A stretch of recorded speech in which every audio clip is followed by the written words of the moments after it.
This week's movie and series announcements are quite something. We finally have clear statements about the casting in the new James Bond. Tom Holland gets injured during the filming of Spider-Man. And the next scandal from the Harry Potter series has fans absolutely floored. At the same time, a billion-dollar deal is brewing behind the scenes that could change the power dynamics in Hollywood forever. Get all the details now in the KinoCheck news. Misfortune on the set of the new Spider-Man. Production on Brand New Day has come to a halt. The reason? Lead actor Tom Holland was injured during a stunt and taken to the hospital. No other cast or crew members were affected. According to official reports, the actor suffered a concussion. So production is currently paused for a week and expected to resume on September 29th. In the meantime, Holland is focusing on his recovery. In addition to the lead actor, Spider-Man 4 will also feature Sadie Sink in an undisclosed role, along with Mark Ruffalo as Bruce Banner and John Barenthal as the Punisher. And according to the latest reports, Marvin Jones III has now also been cast in the role of Tombstone.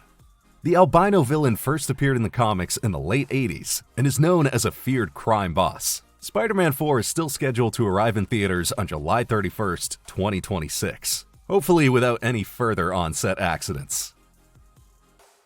Who will be the new James Bond? The casting of 007 has been a hot topic in the film world since Daniel Craig's departure. Now the director of the next film, Denis Villeneuve, is finally giving a clear answer. They want to stay true to Ian Fleming's original character in one key aspect. The new Bond must be British. In addition, the iconic spy is to be portrayed by a fresh face. They're reportedly looking for an unknown male actor around the age of 30. Quote, "Whoever it is has to look like he could kill you with his bare hands in a trice. From the moment you see him, that has to be readily apparent." The described profile rules out a lot of names that have been discussed among Bond fans in recent years. Most of them are simply too well known or too old. Fan favorites include, for example, Henry Cavill and Idris Elba. There's also been frequent talk about Spider-Man star Tom Holland and more recently Aaron Taylor Johnson. According to Deadline magazine, casting for the new Bond is not expected to begin until 2026. Director Denis Villeneuve is currently still busy with the production of Dune 3. Once that's completed, he'll shift his attention to James Bond. Filming is due to take place in 2027, with the theatrical release anticipated in 2028. What do you make of this decision? Do you think it's a good idea to cast a relatively unknown actor as the new Bond? Or should it be someone who has already proven their talent? Let us know in the comments.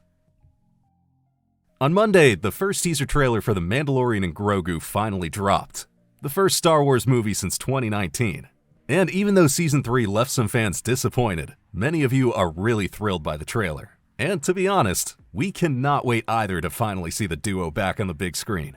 Also, the new Avatar 3 trailer is causing quite a stir.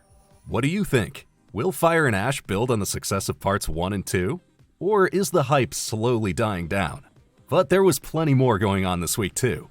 In the KinoCheck app, you'll find the trailer for The Bride, the new Frankenstein movie starring Christian Bale, as well as the final trailer for Wicked for Good. Plus, we finally got the first trailer for Greenland 2 Migration with Gerard Butler. Because, as the poster promises, the world ended, but that was just the beginning. When it comes to the box office, director Paul Thomas Anderson has every reason to pop a bottle of champagne. Estimates for his new film One Battle After Another starring Leonardo DiCaprio are topping $50 million for its opening weekend, which would mark a personal record for the legendary filmmaker, known for the works like Boogie Nights and There Will Be Blood. One Battle After Another is already being hailed by many critics as one of the best films in recent years, making it a strong contender for the upcoming Oscars. So head to the movies and see for yourself, and don't forget to let us know your thoughts on the film in the comments down below. Red swimsuits, wide beaches, and dramatic rescue missions. The iconic 90s series Baywatch is being rebooted. A movie starring Dwayne Johnson already hit theaters in 2017, and now the franchise is making its return as a series. Baywatch was one of the most popular TV shows of the 90s, complete with plenty of drama and slow-motion scenes. David Hasselhoff and Pamela Anderson, in particular, shaped the show's iconic image. Now, the network Fox has ordered a first season of 12 episodes for the reboot, featuring an entirely new cast. It's been announced that the series is set for a, quote, modern-day comeback with contemporary trappings, tensions, and challenges. But of course, adrenaline-fueled rescue missions and the characters' relationships will also remain at the heart of the reboot. The release is planned for the 2026-2027 TV season. The cast of the Harry Potter series has already sparked plenty of discussion, but now the creators are taking it a step further. This time, it's none other than Lord Voldemort himself, one of the most central characters in the Harry Potter saga. Hollywood insider Daniel Rickman reports on the type of actor being sought for this important role, and the details are likely to shock many fans yet again. Various candidates have been circulating online for quite some time now, including fan favorites like Cillian Murphy and Matt Smith. However, HBO doesn't seem to be ruling out even the most unusual ideas.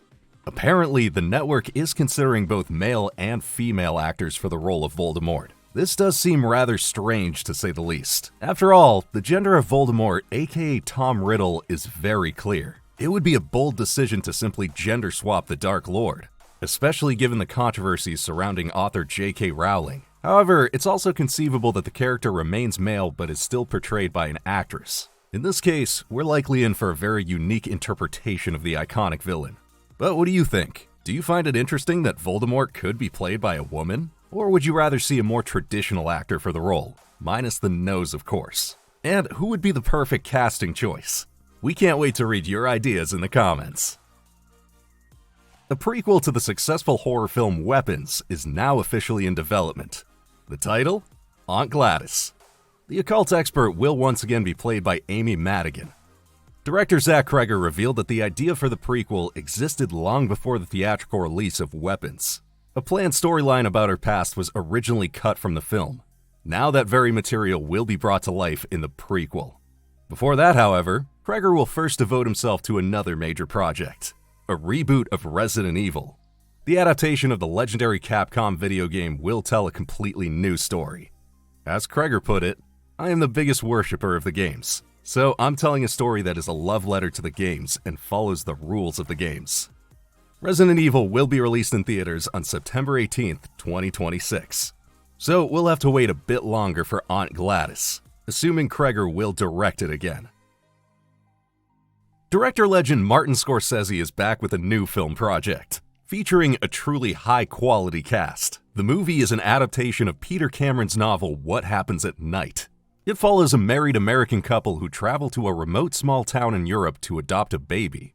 Along the way, they end up in a strange hotel inhabited by mysterious characters. In the film, the couple is portrayed by none other than Leonardo DiCaprio and Jennifer Lawrence. Originally, Martin Scorsese was only supposed to be the producer, but now it's clear he'll be directing the movie himself. A release date has yet to be announced.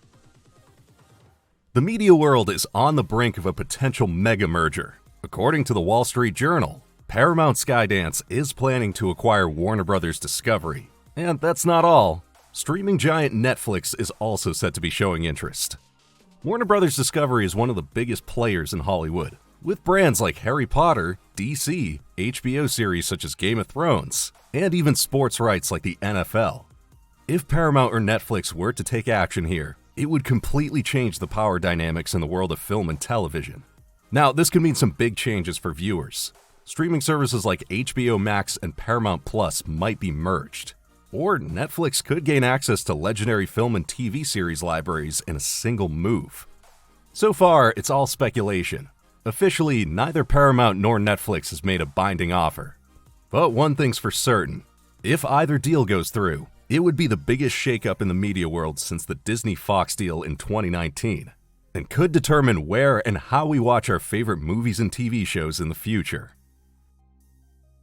That's it for the biggest news of the week. What do you think? Is it a good thing to have lots of movies and series available from a single provider? Or do the downsides of having less competition on the market outweigh the benefits? We're looking forward to hearing your thoughts and wish you a fantastic week. See you next time, your KinoCheck team. And in case you missed it, here's more news that will pique your interest. Animation fans have long been awaiting Frozen 3. Until now, there had been little information about the sequel to the popular Disney series. But that's changed. According to several insiders, a recent Disney event in Shanghai finally revealed the first details of the plot.